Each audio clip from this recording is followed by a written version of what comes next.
ঘাড় ব্যথা কেন হয়? দীর্ঘক্ষণ সময় আমরা মোবাইল নেট ব্রাউজিং করি, ল্যাপটপে, ডেস্কটপে বা ডেস্ক জব যারা করি, house wife, house hold work যারা করে, প্রত্যেকেই সামনের দিকে ঝুঁকি আমরা কাজ করি। কোন উপসর্গগুলো দেখা দিলে বোঝা যাবে যে এই রোগগুলো হয়েছে? বয়সজনিত কারণে হয়। আমাদের যেমন বয়স অ্যাবাভ 40 হলে আস্তে আস্তে চুল পাকতে থাকে, এরকম হাড়ের ক্ষয় হয়।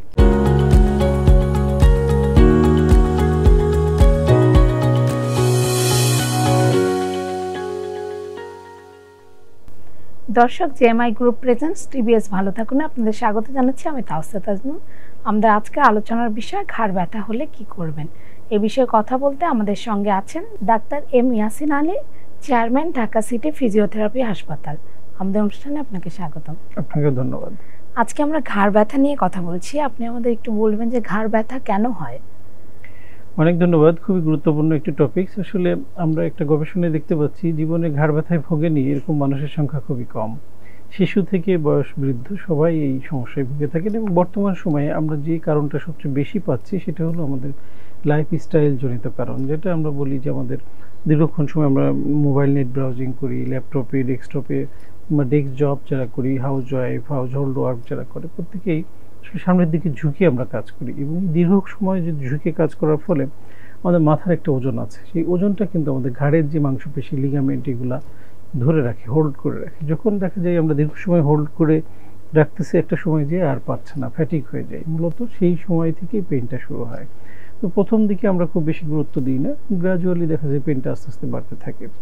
তো একটা পরিসংখ্যানে দেখা গেছে মাথার নর্মালি ওজন 5 থেকে 7 কেজি, এবং রিসেন্টলি যখন আমরা বেশি সময় ধরে ঝুঁকে থাকছি, ডিগ্রি অনুযায়ী যদি 15 থেকে 20 ডিগ্রি পর্যন্ত ঝুলে যায়, তখন মাথার ওজনটা 15 থেকে 20 কেজি পর্যন্ত হয়ে যায়।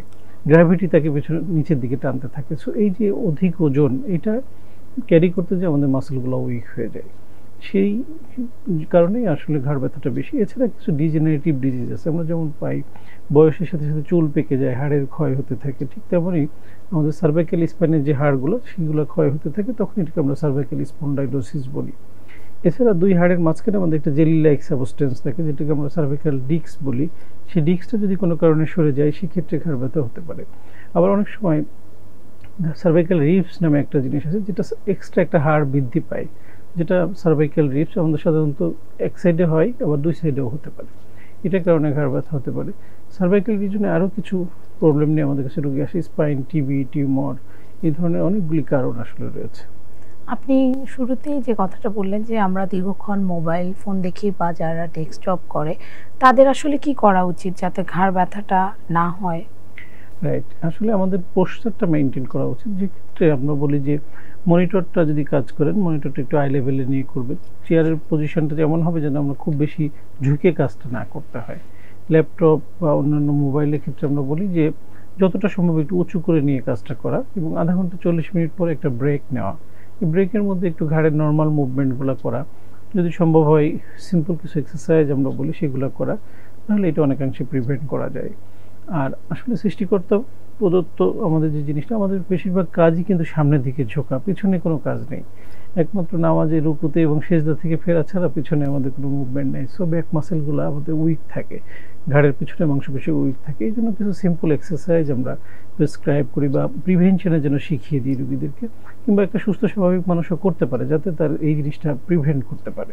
সেগুলো একজন ফিজিওথেরাপি বিশেষজ্ঞ পরামর্শ নিয়ে শিখে নেওয়াটা ভালো। আপনি কয়েকটা রোগের কথাও বললেন, তো এই কোন উপসর্গগুলো দেখা দিলে বোঝা যাবে যে এই রোগগুলো হয়েছে? হ্যাঁ, আসলে এটা মানে রোগ অনুযায়ী উপসর্গগুলো ভিন্ন ভিন্ন থাকে, তবে এক্ষেত্রে সবচেয়ে কমন যেটা আমরা পাই সার্ভাইকাল স্পন্ডাইলোসিস, যেটা আসলে বয়সজনিত কারণে হয়। আমাদের যেমন বয়স অ্যাবাভ 40 হলে আস্তে আস্তে চুল পাকতে থাকে, এরকম হাড়ের ক্ষয় হয়। তো এক্ষেত্রে যেটা হয় যে সার্ভাইকাল স্পাইনে আমাদের যে 7টা ভার্টিব্রা রয়েছে, প্রত্যেকটা ভার্টিব্রার মাঝখানে একটা ডিস্ক স্পেস থাকে। স্পেসগুলো থেকে নার্ভগুলো আমাদের হাতের দিকে বের হয়ে আসে। এক্ষেত্রে কয়েকটা জিনিস হয়, একটা হয় যে স্পেসটা ন্যারো হয়ে যায়, যে নার্ভের উপর চাপ পড়ে, তখন পেইনটা রেডিয়েট করে পিঠের দিকে যায়, আক্রান্ত হাতের দিকে চলে আসে, হাতটা ঝিনঝিন অবশ অবশ মনে হয়, অনেক সময় হাতটা ভারী হয়ে আসে, কিছু ধরে রাখলে আর ধরে রাখতে পারে না। এবং এটা ট্রিটমেন্ট প্রপারলি না হয়, গ্রাজুয়ালি আস্তে আস্তে হাতের শক্তি কমে যায়, মাসেলগুলো স্ট্রিং হয়ে যায়, যেটা আমরা বলি মাসেলটা শুকিয়ে যায়, এক সময় হাতটা প্যারালাইসিস দিকে চলে যায়। চিকিৎসা কি? চিকিৎসাটা হলো রোগটাকে আগে নির্ণয় করা। আমরা বলি যে প্রাথমিকভাবে চিকিৎসকের শরণাপন্ন হলে উনি ওনাকে অ্যাসেসমেন্ট করবে, প্রয়োজনীয় কিছু টেস্ট, যেমন অনেক সময় এক্সরে, এমআরআই এই ধরনের টেস্টের প্রয়োজন পড়ে। রোগটা নির্ণয় করার পরে এটা মাল্টিডিসিপ্লিনারি ট্রিটমেন্টের কথা আমরা বলি। সেক্ষেত্রে সামান্য কিছু ওষুধ, ফিজিওথেরাপি, এক্সারসাইজ, লাইফস্টাইলের মডিফিকেশান, এই কয়েকটা জিনিস একসাথে করতে হয়। যেমন ওষুধ খেলেন, একটু ব্যথাটা কম থাকলো, বন্ধ করলেন, আবার পেনটা চলে আসলো। এই জন্য যদি মূল কারণটাকে সরানো না যায় তাহলে সমস্যাটা সমাধান হয় না। এই জন্য কয়েকটা জিনিস সমন্বিতভাবে করলে রোগীরা দীর্ঘমেয়াদী ভালো থাকে। ঘাড় ব্যথা আসলে কখন গুরুতর হয়ে যায়, কখন চিকিৎসকের কাছে যেতে হবে? হ্যাঁ, খুবই গুরুত্বপূর্ণ এই বিষয়টা। আমরা আসলে অনেক সময় প্রাথমিক পর্যায়ে এটাকে গুরুত্ব দিই না, মনে করি যে একটু শোয়ার কারণে হলো, বালিশ সঠিক ছিল না, বা পজিশনাল কিছু ডিফর্মিটি থাকে। যেমন আমরা শুয়ে অনেকক্ষণ টেলিভিশন দেখছি বা নেট ব্রাউজিং করছি, একটা সময় যে ওঠার সময় পেইনটা বেশি। আসলে প্রপার পজিশনটা মেনটেন করা প্রত্যেকটা ক্ষেত্রে। আমরা বলি শোয়ার ক্ষেত্রেও বালিশটা এমন হবে যে মাথার নিচে কিছু অংশ থাকবে, ঘাড়ের নিচে কিছু অংশ থাকবে। ঘাড়ের নিচে আমাদের একটা কার্ভ আছে, এরকম দেখবেন, কার্ভটা যেন বালিশের সাপোর্ট থাকে, তাহলে আমাদের কার্ভাচারটা মেনটেন হবে, তখন অনেকাংশে পেইনটা কম থাকবে। আর যেটা বলছিলাম যে আমাদের কাজে কর্মে প্রত্যেকটা ক্ষেত্রে একটু ব্রেক নেওয়া। গাড়িতে জার্নি করার ক্ষেত্রে অনেক সময় আমরা দেখি যে অনেক জার্কিং হয়, ঝাঁকি লাগে, সেই ক্ষেত্রেও এই সমস্যাগুলো বেড়ে যায়। তো ওইসব ক্ষেত্রে আমরা যতটা সম্ভব জার্কিংগুলোকে অ্যাভয়েড করা। কোন চিকিৎসকের কাছে আসলে যাবে ঘাড় ব্যথা হলে? আসলে এখানে কয়েকটা ডিসিপ্লিন আছে, আমরা একসাথে এই বিষয়গুলো নিয়ে, মাস্কুলোস্কেলেটাল প্রবলেম নিয়ে কাজ করি। তবে দেখা যায় যে সাধারণত আমরা বলি যে কোনো ব্যথার ক্ষেত্রেই যদি ব্যথাটাকে আইডেন্টিফাই করা যায়, সেক্ষেত্রে orthopaedic surgeon, neuromedicine specialist, rheumatologist, physiotherapist, প্রত্যেকেই আমরা এই বিষয়গুলো নিয়ে কাজ করি। তবে দেখা যায় যে ব্যথার ওষুধের ব্যবহার দীর্ঘমেয়াদী করলে অনেক সময় লিভার, কিডনি এই জাতীয় গুরুত্বপূর্ণ অঙ্গগুলোও বিকল হয়ে যায়। এই জন্য ওষুধ ছাড়া বা ওষুধের ব্যবহারটাকে কমিয়ে যদি মাস্কুলোস্কেলেটাল সমস্যা কমানো যায়, সেক্ষেত্রে ফিজিওথেরাপি খুবই গুরুত্বপূর্ণ ভূমিকা পালন করে। এই জন্য আমরা বলবো, যদি আপনার নিকটস্থ একজন ফিজিওথেরাপি চিকিৎসকের কাছে যেতে পারেন, যিনি আপনাকে অ্যাসেসমেন্ট করে সঠিক গাইডলাইন দিবে। অনেক সময় কিছু কিছু ক্ষেত্রে হয়তো সার্জারির প্রয়োজন পড়তে পারে বা অন্যান্য স্পেশালিস্টের প্রয়োজন পড়তে পারে, তখন হয়তো উনি রেফার করবেন। আচ্ছা, ফিজিওথেরাপি নিলে কতদিন নিতে হবে বা কত সময় নিতে হবে আর কি? এটা রোগ অনুযায়ী ভেরি করে। দেখা যায় যে প্রাথমিক পর্যায়ে অনেক রোগী আছে যারা হয়তো 7টা সেশন নিলেই তার সমস্যাটা সমাধান হয়ে যেতে পারে, কারো 14টা 21টা সেশন লাগতে পারে। এটা ডিপেন্ড করে তার রোগের সিভিয়ারিটি এবং কি রোগে সে আক্রান্ত। এগুলা কিছু কিছু ক্ষেত্রে হয়তো কিছু সিম্পল এক্সারসাইজ তাকে বাসায় শিখিয়ে দেওয়া হয়, সেটা করলে হয়তো সে আস্তে আস্তে সমাধান হয়ে যায়। ঘাড় ব্যথা কি একবার সেরে গেলে আর কি ফিরে আসে? এটা খুবই গুরুত্বপূর্ণ এই কারণে যে আসলে মানুষের মধ্যে এই জিনিসটা জিজ্ঞাসা থাকে। আসলে যেমন যে কোনো ডিজিজই আমরা বলি আজকে আমার জ্বর হলো, 3 দিন পরে বা 5 দিন পরে বা 6 মাস পরে আমার জ্বর হবে না, এরকম বলা যায় না। তবে এই ক্ষেত্রে যেহেতু এটা আমাদের অনেকটাই আমাদের লাইফস্টাইল জনিত কারণে কিছু কিছু মাসেল স্ট্রেন থেকে হয়, সেক্ষেত্রে আমি যদি একটু সাবধানতা অবলম্বন করি, অনেকাংশে এটা থেকে আমরা প্রতিরোধ করতে পারবো। আপনি বালিশের কথাই বললেন, আমরা অনেক সময় শুনি যে বালিশ রোদে দিতে হয় ঘাড় ব্যথা হলে, এটা কতটা সঠিক? এটা আসলে আমাদের সোশ্যাল একটা মিথ।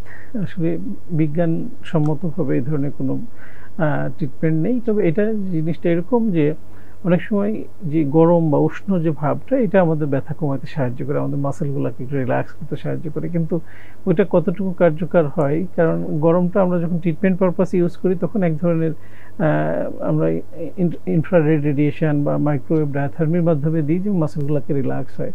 কিন্তু বালিশে যে রোদটা ইউজ হলো ওইটা তো আবার আস্তে আস্তে নিভেই যায়, ওইটাতে কোনো টেম্পারেচার থাকে না। তো এটা আসলে মানুষের একটা সোশ্যাল মিথ বা সামাজিক ধারণা থেকে এটা করে। অনেকে সার্ভিক্যাল কলার ব্যবহার করে, এটা আসলে কতটা কার্যকর ঘাড় ব্যথায়? হ্যাঁ, সার্ভাইকাল কলারটা আসলে আমরা প্রিভেনশন হিসেবে দিই, যাদেরকে দেখা যায় যে আমি বলেছিলাম যে ডিস্ক স্পেস ন্যারো হয়ে যায়। ওই ডিস্ক স্পেস বাড়ানোর জন্য আমরা কিছু ট্রিটমেন্ট ব্যবহার করি, স্পেসটাকে বাড়ানো। সাথে আমরা সার্ভাইকাল কলারটা ওই সময় ইউজ করতে বলি, যাতে জার্কিং হলে, ঝাঁকি লাগলে ডিস্কটা আবার সরে না যায়, স্পেস রিডিউস না হয়ে যায়। কিন্তু অনেকেই আছে অযথাই ব্যবহার করছে, তার হয়তো প্রয়োজনই নাই, কিন্তু এটা দীর্ঘমেয়াদী ব্যবহার করলে ঘাড়ের মাংসপেশিগুলো আরও উইক হয়ে যায়, তখন দেখা যায় তার সমস্যাটা গ্রাজুয়ালি আরও বেড়ে যায়। এই জন্য এর ইন্ডিকেশন আছে কিনা বা প্রয়োজনীয়তা আছে কিনা, এই জন্য একজন চিকিৎসকের পরামর্শ নিয়ে এটা ব্যবহার করা উচিত। এখন কি ঘাড়ে ব্যথার রোগী বেড়ে গেছে? বর্তমান সময়ে আমরা দেখতে পাচ্ছি যে ঘাড় ব্যথার যে লাইফস্টাইল জনিত বা আমাদের জীবনযাত্রা প্রণালীর কারণে যে পেইনগুলো, এই ধরনের পেইন অনেক বেড়ে গেছে। আমরা দেখি অনেক শিশু থেকে শুরু করে মানে ইয়াং এজেও অনেকে আমাদের কাছে আসে, যেমন হয়তো শিশুদের ক্ষেত্রে আমরা যেটা দেখি ব্যাগ ভর্তি যে বই নিয়ে স্কুলে যায়, সেটার ক্ষেত্রে তাদের কিছু সমস্যা থাকে। আর ইয়াং থেকে মানে আমাদের যারা গ্রোয়িং এজে, এরাও অনেক সময় ল্যাপটপ মোবাইল ইউজের যে মানে ক্ষেত্রে অনেক সময় সাবধানতা অবলম্বন করে না, বা অনেকে জানেই না যে আমি এইভাবে করবো। অনেকে উপর হয়ে অনেকক্ষণ লেখালেখি করে বা পড়াশোনা করে, এই মানে প্রসারজনিত কারণে কিন্তু অনেক ঘাড় ব্যথায় আমাদের কাছে আসে। তো ঘাড় ব্যথা আপনি বললেন যে ঘাড় ব্যথার রোগী বাড়ছে, প্রতিরোধে আসলে কি করতে হবে? হ্যাঁ, প্রতিরোধটা সবচেয়ে গুরুত্বপূর্ণ। আমরা সবসময় এটা বলে আসি যে prevention is better then cure. এই প্রতিরোধের ক্ষেত্রে আমাদের কয়েকটা জিনিস মেনে চলা। একটা হলো আমার বসার ভঙ্গি, আমার কাজের সময়, আমার প্রত্যেকটা ক্ষেত্রেই যে পোস্টারটা মেনটেন করা, স্বাভাবিকভাবে যেভাবে বসলে আমার ঘাড়ের উপর প্রেশার পড়বে না সেটা করা। কম্পিউটার মনিটর বা ল্যাপটপ মোবাইল যেটা ইউজ করি, আমাদের আধা ঘন্টা 40 মিনিট পরে আমাদের একটু ব্রেক নেওয়া। কিছু সিম্পল এক্সারসাইজ যেটা আমাদের ঘাড়ের মাংসপেশিগুলোকে শক্তিশালী করে, সেটাকে মেনটেন করা। আমরা অনেক সময় গ্রাম অঞ্চলের দিকে দেখি মাথার উপরে ওজন বহন করে অনেকে, সেটা বিভিন্ন ওজন মানে ইয়ের মাত্রার উপর ভিত্তি করে অনেকে ঘাড় ব্যথায় আক্রান্ত হয়। সেটা আমরা সবসময় অ্যাভয়েড করতে বলি, আমরা বলি কাঁধের উপর ওজন নেওয়ার জন্য। এছাড়া দেখা যায় যে বালিশের কথা চলে এসছে, বালিশটাও একটা সঠিকভাবে ব্যবহার করা। আমরা দেখি অনেকে ডাবল বালিশ ইউজ করে, সেক্ষেত্রে আমাদের ঘাড়ের কার্ভাচারটা স্ট্রেট হয়ে যায়। আবার অনেকে খুব পাতলা বালিশ ব্যবহার করে, সেটাও কার্ভাচারটাকে সোজা করে দেয়। মানে ঘাড়ের যে কার্ভ আছে এটা যেন মেনটেন হয়, যেন আমরা বলি মিডিয়াম সাইজের একটা বালিশ, যে অর্ধেকটুকু মাথার নিচে অর্ধেকটুকু ঘাড়ের নিচে, এইভাবে সাপোর্টিভ বালিশ বা পিলো ব্যবহার করা। এগুলোর সাথে সাথে আমরা যেটা বলি শরীরের ওজনটাকে নিয়ন্ত্রণে রাখা। মাত্র অতিরিক্ত ওজন আমাদের স্পাইনের উপর প্রভাব ফেলে। এছাড়া খাদ্য অভ্যাসেও একটা ব্যাপার আছে, যেটা আমাদের ক্যালসিয়াম ভিটামিন ডি সমৃদ্ধ খাবার আমাদের খাদ্য তালিকায় রাখা। ভিটামিন ডি এর ঘাটতি হলেও কি ঘাড় ব্যথা হয়? ভিটামিন ডি ওভারঅল আমাদের ক্যালসিয়ামের অ্যাবজর্পশন বাড়ায়। তো দেখা যায় যে আমাদের শরীরে যখন পর্যাপ্ত পরিমাণ ভিটামিন ডি নেই, ক্যালসিয়ামটা পর্যাপ্ত অ্যাবজর্পশন হয় না, এটা প্রস্রাব পায়খানার মাধ্যমে বের হয়ে যায়, তখন আমাদের হাড় বা টিথ এগুলো দুর্বল হয়ে যায়। বাংলাদেশের মানুষের তো ভিটামিন ডি রেট একটু কমই মনে হয়। বাংলাদেশ বলতে ওভারঅল আমরা যেটা দেখি শহর কেন্দ্রিক যারা রোদের উপস্থিতিতে কম যাওয়া পড়ে, তাদের ভিটামিন ডি ডেফিসিয়েন্সি দেখা যায়। কিন্তু গ্রাম অঞ্চলে বা যারা রোদের মধ্যে কাজ করে, রোদে উপস্থিতি থাকে, তাদের জন্য সমস্যা হয় না। তাহলে ঘাড় ব্যথা হলে কি ভিটামিন ডি লেভেলটাও চেক করা উচিত? এটা ডিপেন্ড করে। ডক্টররা বলে। আমরা দেখি যে তার লাইফস্টাইল কেমন, তার কাজের সাথে রিলেটেড যদি হয়, সেক্ষেত্রে অনেক সময় ভিটামিন ডিটা চেক না করলেও আমরা দেখি যে তাদের কাজের ধরন অনুযায়ী অনেকে আছে সকালে অফিসে ঢুকছে আবার সন্ধ্যায় বেরোচ্ছে, সারাদিনে কোনো রোদের উপস্থিতি নেই, সেক্ষেত্রে ভিটামিন ডি একটা সাপ্লিমেন্ট খেতেই পারে। আচ্ছা, ঘাড় ব্যথায় যখন মানুষজন ভোগে, তাৎক্ষণিকভাবে মুক্তির জন্য আসলে কি করা যেতে পারে ব্যথা থেকে? হ্যাঁ, এক্ষেত্রে আমরা যেটা বলি যে প্রাথমিক পর্যায়ে যে কোনো যদি কোনো ট্রমাজনিত ব্যথা হয়, যে অনেক সময় কিছু একটা নিতে যে ব্যথা পেলাম, কোনো একটা অ্যাক্সিডেন্টাল ইস্যু, সেক্ষেত্রে সঙ্গে সঙ্গে আমরা একটু আইস কম্প্রেশন সাথে কমপ্লিট রেস্ট। আর যদি কোনো দীর্ঘমেয়াদী ব্যথা হয়, যে অনেক দিন ধরে ব্যথাটা, সেটা কতদিন মানে দীর্ঘমেয়াদী বলবো? আমরা বলি 7 দিনের অধিক সময়। হ্যাঁ, সেক্ষেত্রে আমরা একটু গরম সেক দিতে পারি, এবং মাসেল লিগামেন্ট এগুলো রিল্যাক্স করার জন্য কিছু মাসেল রিল্যাক্সিং ইউজ হতে পারে। সামান্য কিছু অ্যানালজেসিক আছে যেগুলো আমরা টপিক্যালি ইউজ করতে বলি, সেটা দিয়ে একটু হালকা গরম সেক দিলে মাসেলগুলো রিল্যাক্স হয়, এগুলো করতে পারে। এরপর যদি পেইনটা না যায়, তখন অবশ্যই একজন চিকিৎসকের পরামর্শ নেওয়া উচিত। কেউ যদি দীর্ঘমেয়াদী ঘাড় ব্যথায় ভোগে এবং চিকিৎসা না করে, তাহলে কি ক্ষতি হতে পারে? হ্যাঁ, ক্ষতিটা ডিপেন্ড করে, যেমন আমরা প্রথমে বলেছিলাম যে এটা যদি প্রপার চিকিৎসা না হয়, অনেক সময় দেখা যায় যে আস্তে আস্তে তার নার্ভ রিলেটেড সমস্যা যদি থাকে, সেই নার্ভটা আস্তে আস্তে ক্ষতিগ্রস্ত হয়ে একটা সময় তার আক্রান্ত হাতটা প্যারালাইসিসের দিকে চলে যেতে পারে। আচ্ছা, মানে শুরুতেই যদি চিকিৎসা নিত তাহলে এত জটিলতাটা বাড়তো না। আপনি ডিস্ক প্রলাপসের কথা বললেন, এটা আসলে কেন হয়? এটা হলে কি করতে হবে? হ্যাঁ, ডিস্ক প্রলাপসটা খুব কমন। আমরা ঘাড়ে এবং কোমরে এই দুইটা অংশে আমাদের এই সমস্যাটা বেশি দেখা যায়। এটা কারণ হলো দুইটা। একটা হলো আমাদের যে ডিস্কগুলো হলো দুইটা ভার্টিব্রার মাঝখানে থাকে, এবং চারিদিকে কিছু লিগামেন্ট মাংসপেশি এগুলো দিয়ে ওই জিনিসটাকে আটকে রাখা হয়। যখন কোনো কারণে মাসেল লিগামেন্টগুলো উইক হয়ে যায়, তখন এই ডিস্কটা পিছনের দিকে সরে যায়। সেটা আমাদের হঠাৎ করে আমরা জুতা ফিতা বাঁধতে গেলাম, একটু বেসিনে মুখ ধুতে গেলাম, বা হঠাৎ করে একটা আমরা গাড়িতে বসে আছি, একটু জোরে জার্কিং হলো, ঝাঁকি লাগলো, এইসব কারণে এই ডিস্কটা সরে যেতে পারে। এটা আসলে খুব মানে একটা সেন্সিটিভ জিনিস, যে জেলি লাইক সাবস্টেন্স সরে গেলে তখন আক্রান্ত স্থান থেকে যে নার্ভটা আমাদের ঘাড় থেকে হাতের দিকে আসছে, নার্ভের উপর চাপ লেগে যায়, সেক্ষেত্রে পেইনটা রেডিয়েট করে পুরো হাতের দিকে আসে। এই পেইনটা খুব শার্প পেইন হয়, মানে একটা শুটিং পেইনের মতো আমরা বলি, খুব সিভিয়ার পেইন। অনেক সময় আমরা দেখতে পাই যে সেলুনে যখন ছেলেরা সেলুনে যায়, অনেক সময় ঘাড় মটকে দেয়, বিভিন্ন রকম মুভমেন্ট করে, এক্ষেত্রে অনেক সময় অনেকের সাডেনলি ডিস্ক প্রোল্যাপস হয়ে যায়। তো সিভিয়ার পেইন নিয়ে রোগীরা আমাদের কাছে আসে এবং পেইনটা মানে আনটলারেবল, এমন ইভেন হয় কি যে সাপোজিটরি দিলেও পেইনটা কমতে চায় না, এই ধরনের সিভিয়ার পেইন। তো এই ডিস্ক প্রোল্যাপসটা বোঝার জন্য আমরা সাধারণত এমআরআই নামে একটা ইনভেস্টিগেশন করতে বলি, যেটাকে ম্যাগনেটিক রিজোনেন্স ইমেজিং বলা হয়। এটার মাধ্যমে সহজেই কোন লেভেলে কতটুকু ডিস্ক প্রোল্যাপস হয়েছে সেটা বোঝা যায়। আচ্ছা, আমরা একেবারেই শেষ পর্যায়ে চলে আসছি, আপনি আমাদের দর্শকদের উদ্দেশ্যে কিছু বলেন।